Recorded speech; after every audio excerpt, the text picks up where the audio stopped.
আসসালামু আলাইকুম। আমার চ্যানেলে আপনাদের সকলকে স্বাগত।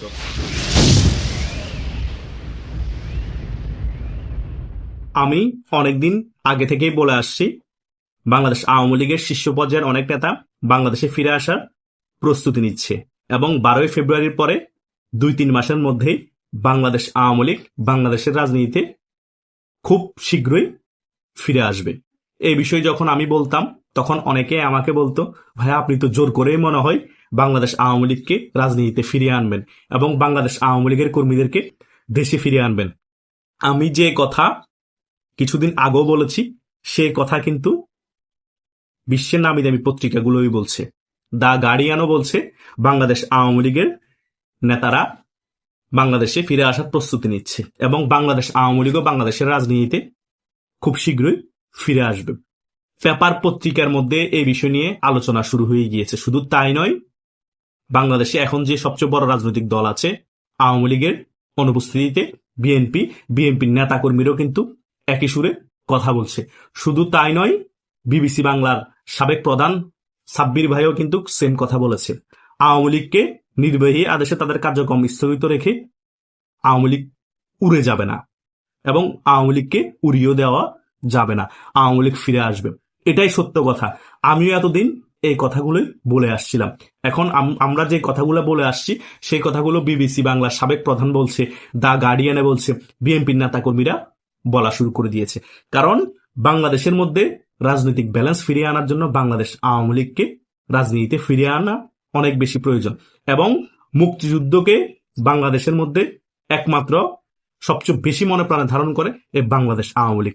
বাংলাদেশ আওয়ামী লীগ বাংলাদেশের রাজনীতিতে এখন উপস্থিত না থাকার কারণে 1971 সালে পরাজিত শক্তিরা মাথাচাড়া দিয়ে উঠেছে এবং বিভিন্ন ধরনের মিথ্যা প্রপাগান্ডা ছড়াচ্ছে, মিথ্যাচার ছড়াচ্ছে। এই সকল বিষয়গুলোকে ফেস করার জন্য হলো আওয়ামী লীগকে বাংলাদেশের রাজনীতিতে ফিরিয়ে আনতে হবে। এই সকল বিষয়গুলো বিএনপি যারা মুক্তিযোদ্ধা আছে তারা কিন্তু বুঝতে পারছে, উপলব্ধি করতে পারছে। তারা সে কারণে বক্তব্য দিচ্ছে যে আওয়ামী লীগ না থাকার কারণে বাংলাদেশে এখন গণতান্ত্রিক প্রক্রিয়া নেই বললেই চলে। এবং মির্জা ফখরুল ইসলাম আলমগীরও বলে দিয়েছে যে আওয়ামী লীগ না থাকার কারণে আমরা বড় বিপদে পড়ে গিয়েছি। একদিক দিয়ে তারা নির্বাচন করে ফেলছে আওয়ামী লীগ ছাড়া, আরেক দিক দিয়ে এই সকল বক্তব্য দিচ্ছে। তাদের কাছে কিছু করার নাই, কারণ তারা যদি এখন আওয়ামী লীগকে ফিরিয়ে আনার জন্য বেশি চাপ দেয় বা চেষ্টা করতো তাহলে নির্বাচনে এই ডক্টর ইউনূস সরকার দিত না। আবার যদি আওয়ামী লীগকে জোর করে আন্দোলন করে ফিরিয়ে আনেও তাদের বিপক্ষে নির্বাচন করায় তাহলে এই নির্বাচনে তারা জয়লাভ করলেও খবর হয়ে যেত, আওয়ামী লীগ 120টা থেকে 30টা আসনে পেয়ে যেত।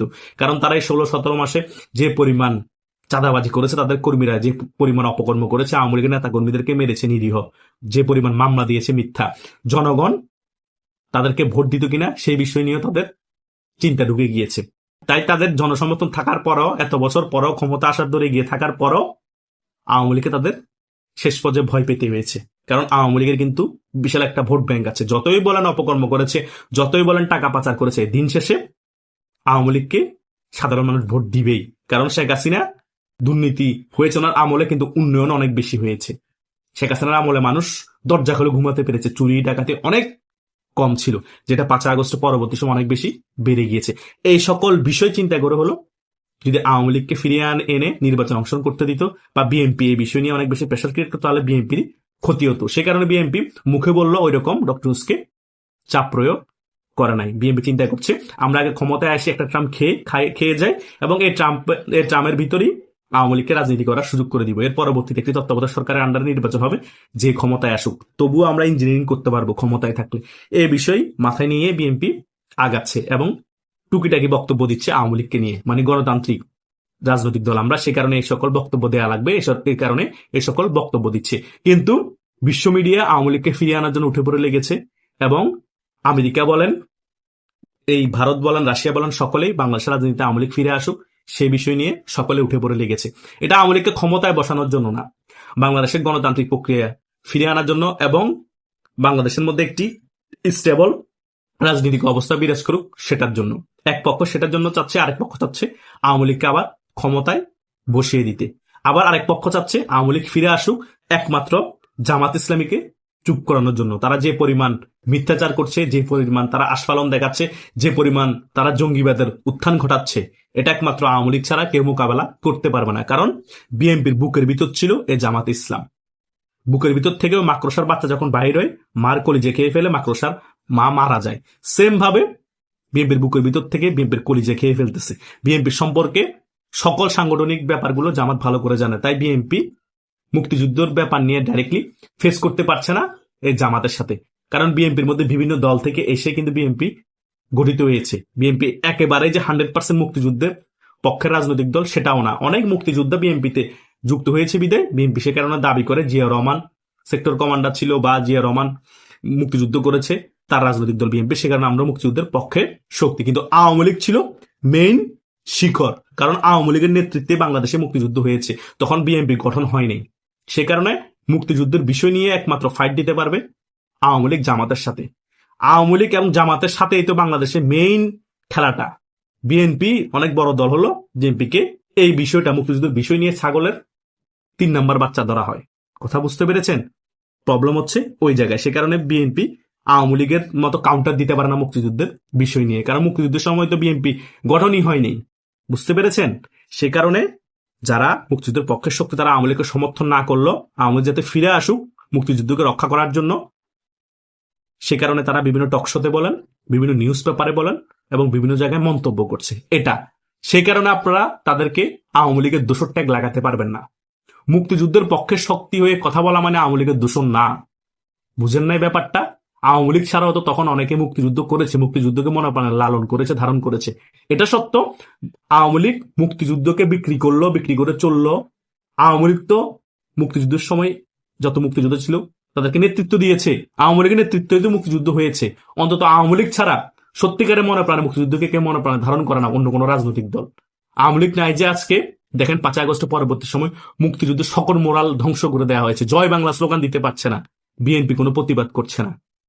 বীর শ্রেষ্ঠদের সকল ধরনের ভাস্কর্য ভেঙে ফেলা হয়েছে। বিএনপি মুক্তিযুদ্ধের পক্ষের দল না তো কোনো কথা বলা নাই কেন? জিয়া রহমান যদি 1971 সালে যুদ্ধ করতে গিয়ে মারা যেত তাহলে তো জিয়া রহমানও বীর শ্রেষ্ঠ হতো। তখন কি আর বিএনপি গঠন হতো? তখন এই তারেক জিয়া বীর শ্রেষ্ঠদের ভাস্কর্য ভাঙার কারণে প্রতিবাদ করতো না যে আমার বাবা একজন বীর শ্রেষ্ঠ ছিল, বীর মুক্তিযোদ্ধা, আমার বাবার ভাস্কর্য ভেঙে ফেলা হয়েছে? করে নাই আজকে সেও প্রতিবাদ। অনেক বীর শ্রেষ্ঠদের ভাস্কর্য ভেঙে ফেলা হয়েছে যে কারণ সেখানে তো তার বাবা নাই। এটাই হচ্ছে রিয়েলিটি। বিএনপি নামে বলে আর কি আমরা মুক্তিযুদ্ধের পক্ষের শক্তি, কিন্তু 100% পিওর না। 100% পিওর একমাত্র আওয়ামী লীগ। তারা মুক্তিযুদ্ধকে বিক্রি করলো, তারাই পিওর, তারাই সলিড, তারাই বাংলাদেশের জন্য পারফেক্ট একটি রাজনৈতিক দল যে মুক্তিযুদ্ধকে সত্যিকারে মনে প্রাণ ধারণ করার মতো বিক্রি করে হলো, আর কোনো রাজনৈতিক দল করে না। এটাই হচ্ছে রিয়েলিটি। তাই আশা করছি দ্য গার্ডিয়ান যে খবরটি প্রচার করেছে এবং বিভিন্ন রাজনৈতিক দল এবং সাবেক বিবিসির প্রধান সাব্বির ভাই যে বক্তব্য দিয়েছে, এই বক্তব্যের মাধ্যমে বোঝা যাচ্ছে আওয়ামী লীগ নির্বাচনের পরে খুব শীঘ্রই ফিরে আসছে এবং বিশ্ব থেকেও যে রাজনৈতিক দল আসবে, সরকার গঠন করবে বাংলাদেশে, তাকেও প্রেসার ক্রিয়েট করা হবে এবং আওয়ামী লীগ 1-2 মাসের মধ্যে বাংলাদেশের রাজনীতিতে শক্তি হয়ে যাবে। এটা আশা রাখতেই পারেন। আমি তো আশা রাখি। আপনারা কি রাখেন? মন্তব্য করে জানাতে পারেন। ধন্যবাদ সকলকে।